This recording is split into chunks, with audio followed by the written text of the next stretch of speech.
All right, so before we start, I'd like to tell you that I will not criticize their monetization system because it's pointless, and this will never 100%. This is the most precious thing they care about, right?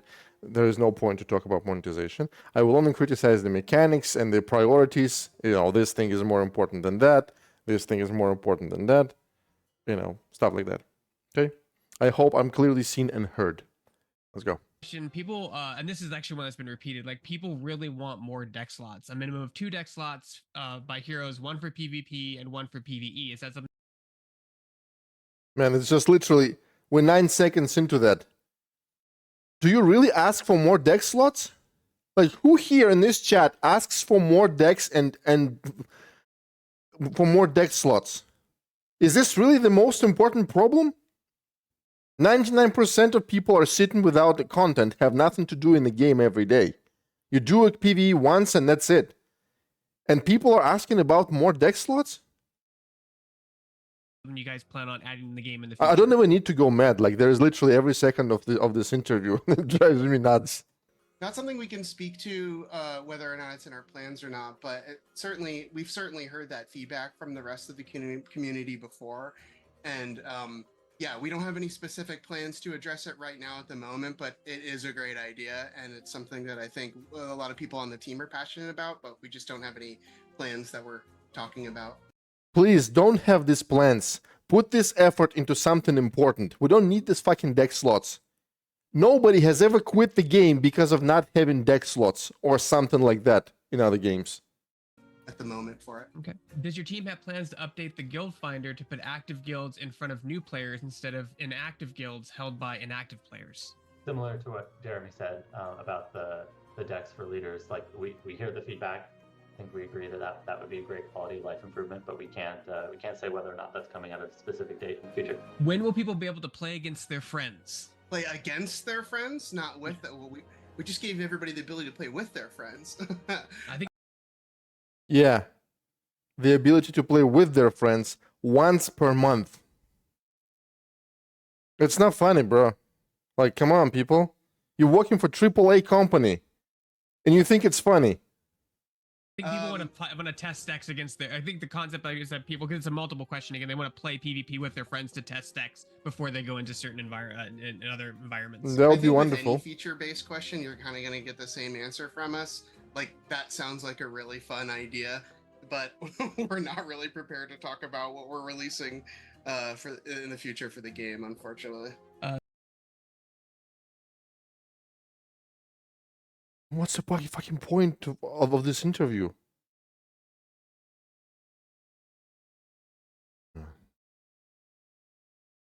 Man, should we keep watching this? Like, because it's just, if it keeps going like this, there's no point watching this. Okay. This user wants to know if you guys are planning to do some type of achievement system that allows you to play old content. Yeah, that's you. That user is me. In different ways. Let's use minis to get achievements. So similar answer. I will add that we recently added events, and events are a really fun way to revisit maps you may have already, completed in campaign, or maybe. You think that events that you've added and achievements that I'm talking about are the same things or very similar? Like, really? What does it have to do with achievements? Even heroic. Events often will take a quest or even just like a surge modifier, and they'll ask you to do something, an additional challenge on top of that. And so that's not a direct answer, but I do think that we'll continue thinking about ways to make that content, replayable and more fun for people. By the way, speaking of how to create achievements, not hurt monetization, and at the same time make everything better, the levels in the game and the progression should be just the gates to open the new content instead of doing this one-time thing. For example, you complete 150 sigils, doesn't matter how. Only after that, you will unlock the achievement system. That way, for you, Blizzard, you either the person either has to whale to get 150 sigils to unlock the mode where you can actually play and enjoy the game, to do something challenging, or you have to do it as a free-to-play player, either way, the person will not pay you for this 150 sigils. Anyway, it's because it's either been paid already, or it's just not going to happen because the person is free-to-play. After that, you give the achievement mode. Same thing for Onyxia. You kill Onyxia once, and then you get the achievement mode for Onyxia. That way, the person either has to whale to kill Onyxia, or kills Onyxia as a free-to-play player.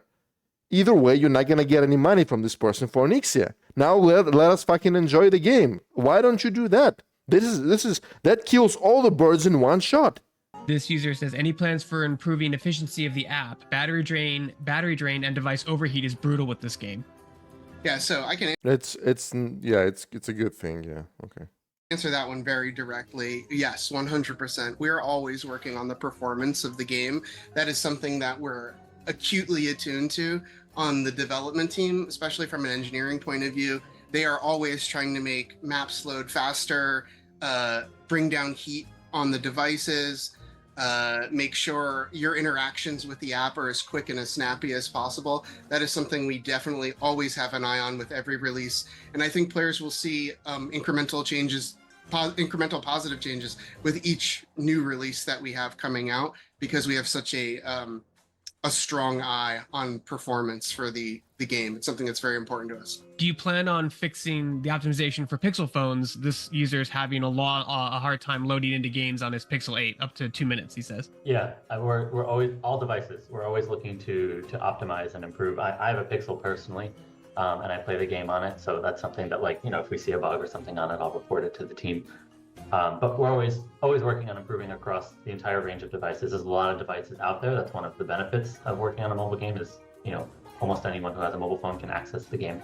So we're always thinking about it. The short answer is yes. We can't say like, oh, specifically this one thing on this one device is going to get fixed on this exact date. But in general, we're always listening, and we always want to improve it across all the devices. Does your team plan to add a notification system when searching for a partner for sieges and raids? Same answer. We can't comment on any future features, unfortunately, but that does sound like a really cool idea. Does your team have any plans to add a volume slider into the game? You want to take that one, Brennan? Yeah, I mean, same answer basically, but I think you're referring to like.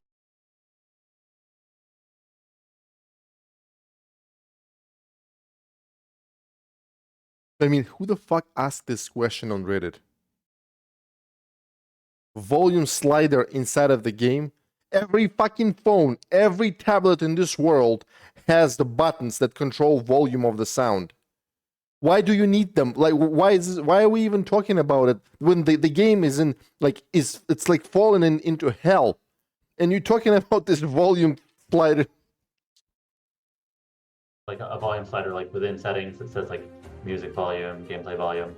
Yeah, I would assume so. That's what they're asking. Yeah. Yeah, 99% have nothing to do in the game, and if you introduce the volume slider as a feature of this season, it's not going to make the game better. I'm telling you right now. And it's like... Yeah, same. That sounds like a lovely quality of life ad that we definitely heard the request for before, and I'm sure people internally have suggested. How loud do I have to be so you could hear my fucking requests that make a lot more sense than the volume sliders? How loud do I have to be? I'm literally sending feedbacks everywhere. Too, so yeah, volume sliders. Can't say anything yet, but I have a gameplay question now, which is good. Okay. Oh my god. A lot of players are reporting having a surplus of rare cores, and I find myself that my progress is being limited by the lack of epic cores. Are there any plans to add a core conversion feature so excess rare cores aren't useless? You want to grab that one, Brendan?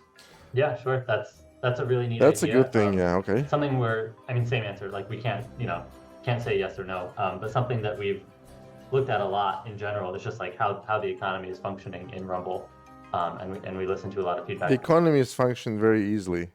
We pay money, you take it, and you give nothing. That's how the economy is. We'll play it as well, and we'll talk internally, about what do we need more of, what do we need less of, and I think something like a core conversion or something to do with those cores sounds like a really, really nice addition. But we can't say that we have any plans necessarily. What your team feels the role are for some of the bad minis are supposed to fill? Like, why would you play Spiderlings, Warsun Grunts, or Null Brute? I can grab this one if you like, Jeremy. Sure, yeah. Yeah, so Like the balance will never be perfect for all these minis. I know some of them are going to be useless. It's not the biggest problem there's- anyway. like I was saying earlier, there's always emergent strategies that continuously happen when we give players new tools, and that's one of my favorite parts about working on this game.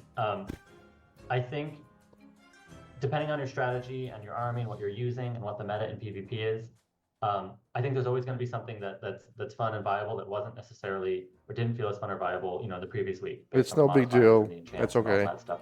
Our goal is always to look at what's available to the players and look at what's being used and offer new tools and new strategies to change that up. And like for example, that's where Cenarian sort of came from. There's all these families out there, all these minis that we could pull from that we want to add to the game. But at any moment in time, we're thinking, what's good for the game right now? What does the player base need? What tools could we give them that could sort of add or shake up the meta here? And we realized that we didn't have as much like sort of like sustain and defensive kind of play style oriented. Yeah, and for some reason, for 7 seasons, nobody could shake up the meta correctly because it's always whelps, save, quillbore, and 3 heroes. Let's see if Cenarion will make a difference. So Cenarion is a really good place for that. They have a lot of healing, a lot of resist, a lot of sustain, a lot of utility, and we thought that was a really good opportunity there. So for players who are not finding value in certain minis, I would challenge them to completely change it up, try a different leader, try a different deck, and see where those minis can go. I won't give recommendations for every specific. I would gladly take an advice from a person that thinks that volume slider is a big deal in the game and that will make the game better. Yeah, and that will attract more people. But for example, you mentioned spiderlings and just change the hero, boys, and you're gonna have different emotions, especially in PvP on the road to 20k. Yeah. And they'll even use like the quillbore talent in there, and they'll just drop. Just need a different hero. Come on. And so I think there's value in every mini. That's all. It just It's depends easy, on what you're using and where. But I would challenge them to try and make it work because I think that's a really fun way to have a good time, to shake up what you're doing and see if you can find a different way. Mm-hmm. Yeah, the broad range of play styles I think is like the number one kind of response to that for me, is that there's so many different ways to play a Rumble, either via PvP or raids or sieges or Arclight surges or campaign missions, and every mini has value in one of those game modes at some point. And so it's just about mixing up your army and trying something new. Yeah, give me the use case for a Mountaineer, please. I still haven't found one. Been playing this game for 2 fucking years. And let's just get this one out of the way now. Any plans for PC release? No plans that we can talk about right now, unfortunately. But we've certainly heard that from the community, and we certainly think it's a good idea, but we have nothing to announce at the moment. Does your team have any plans to implement an arena or survival mode where every mini is the same level as you, and you pick for different pairs and sets? I can answer this question. No, there is no plans like that because they know what's gonna happen. Nobody will ever pay a single cent to this game if you create this system. Yeah, another fun idea. We're always thinking of new ways to shake things up. No, this is a lie. Like he's lying straight to my face. It's not gonna happen. I know, and you know it. Said to the game. So we're certainly open to it. We're always listening. That sounds like a ton of fun. Yeah, that's why it's not gonna happen because it's a lot of fun. Do you have plans for the people out there that don't like to siege or raid but enjoy the campaign or other modes in the game? Sorry, what was the beginning of that? Do we have plans for so that? Do you have plans for more content for people who are not actively raiding or sieging? We definitely have plans for more content for the game. As to specifically where that content lies, we can't really talk about. I can say that we have a lot of fun stuff lined up, and it's like incredibly... It's so fun to know that we've got it lined up, but unfortunately can't talk about it right now. But there are a lot of really cool things, but we don't have any specifics about future content other than like how is this supposed to family that's how do you have to comment on that? Yeah, I agree with Jeremy. It's really yes, we have a lot of cool things coming, but we're not going to tell you anything. Share more. We're always thinking about the game, and we're obviously stuff is actively going on after this call ends. I'm going to go back to working on something that I can't just tell you answer about. simple questions, please. We want all areas of the game to be fun and to be alive for players. Enjoy a specific area of the game. they can rest assured that other areas of the game will continue to also be updated and maintained.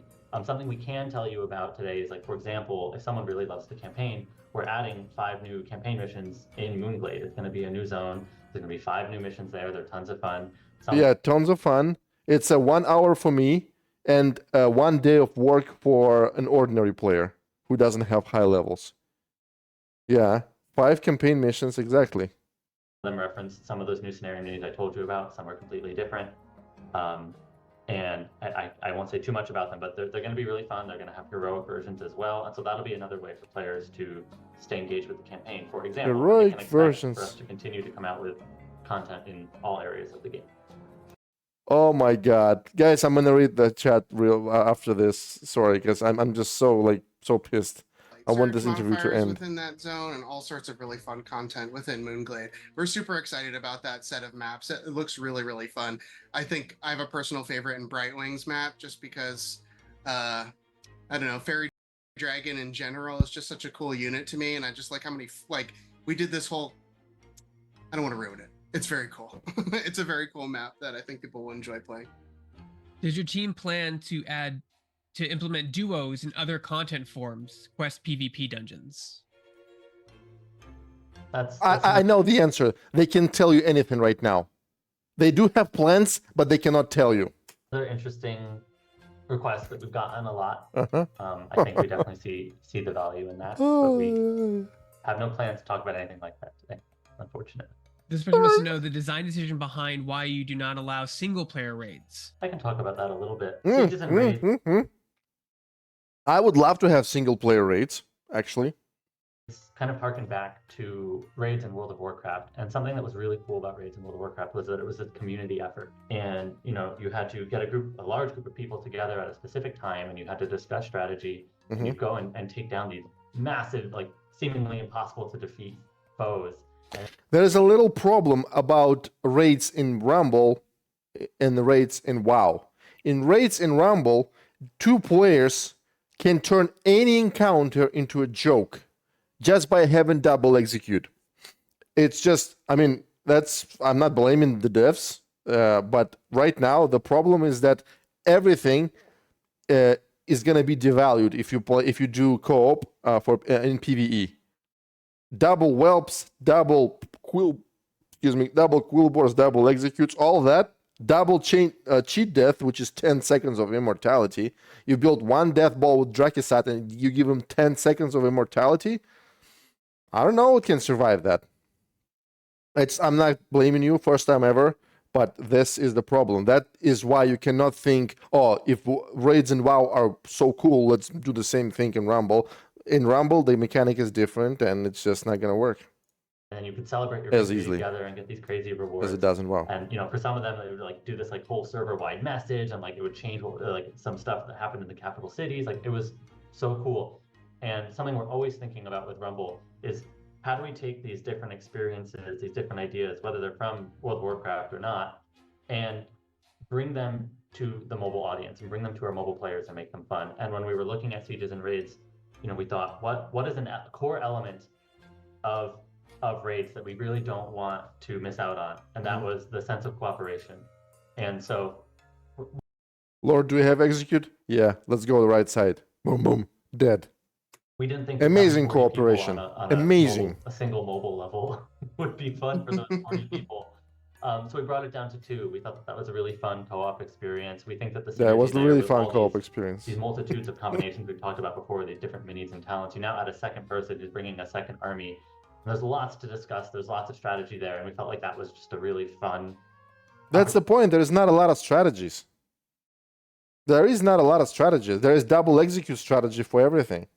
If you would nerf execute, we're gonna find double something else, double harpies, double gargoyle. That's how we killed Baron Geddon. You just find one thing that works, and then you double it, and you shit on everything, on the whole raid. It sounds very good when you're not experiencing that. Opportunity, a really fun experiment. So that's why we went with But this is this is minor problem compared And to specifically why having sieges are stuff kind of having like a nothing to do. more like slightly more accessible version of raiding, because you get kind of like a taste of raid mechanics in sieges already. So I think that's a really good kind of like introduction to it. And I also remember the first time that we played a co-op map as a development team, and just like I could not get the smile off my face for a long time. It was even a very early, iteration of co-op within the game, but it was so much fun to share a deploy zone with another person It is playing fun. the game. And It is fun it was no for like a longer week. completely my the fault first time. if I lost. I could share that. I could share that with my fellow teammates. The problem is not the process. The problem is that this process lasts like 30 seconds. That is the problem. And then for the whole week, you have nothing to do. That is the problem. The sieges and the raids are fun. Even if you have double execute thing, it's still fun. But it's just once a month. That's the problem. But we had so much fun playing it. We wanted to make sure that that we did right by it by the time we launched it in Warcraft Rumble, and we're really very, very happy with the results. My last question is, people are really clamoring. They want Arthas, they want Gul'dan, they want Illidan. Any plans to implement those iconic characters into... Yeah, this is a very important question. This is exactly what people want in this game. Yeah, oh yeah. They don't want anything else. Rumble. We want all of those things too. I mean, Yeah. at the top of this list, we are Warcraft fans first and foremost. We love the IP and all those kind of epic characters. So are we. We are Warcraft fans. And this game has nothing to do with Warcraft. Except the name. While we cannot say what specific characters we will be releasing in the future, those are some excellent ideas, and we will certainly take them into consideration. Okay. Does anybody like what they're saying? Yeah, only here. Okay, so there is not a single positive commentary, eh? Oh, la, la. All right, guys, that was it. Like, if I can ever talk to them out, like with off stream, off camera, I will be super polite, super politically correct. I will not touch the monetization. I will tell them exactly what they need to do, like 2 little things to make the game #1 in its genre. As long as they give a shit about it, as long as they don't lie to our faces like that, I just want to have one honest conversation, like 10-minute talk, to see what's exactly going on, to understand if they really think that this horseshit is exactly what the game needs, or they know what the game needs, but they just don't do it for some other reason. This is what I want to know. And after that, I will stop talking about these problems completely, I promise. I am willing to shut the fuck up on monetization. Like I said, I will not talk about it, and they can make it as predatory as possible, but there is nothing inside of the game. The mechanics of the game don't allow you to have fun if you pay money. If I give you $1 million right now, I'm going to max out your account. You will have one thing to do every day, dailies and DMF, I'm sorry. That's it. So paying money is against our interests. But Blizzard wants us to pay money. And in order to fix this problem, they want to implement a, what's it called? Volume slider. That is going to fix this problem, right? Volume slider. Fucking volume slider. I'm telling you, I had a feeling after watching this interview that these guys don't play Warcraft Rumble. I'm surprised if they can get more than 10k honor in PvP. I will be surprised if they say yes. I don't believe that they could kill Onyxia without wailing Onyxia. I will not believe that until I see that. I don't think they know what the hell, how to play this game.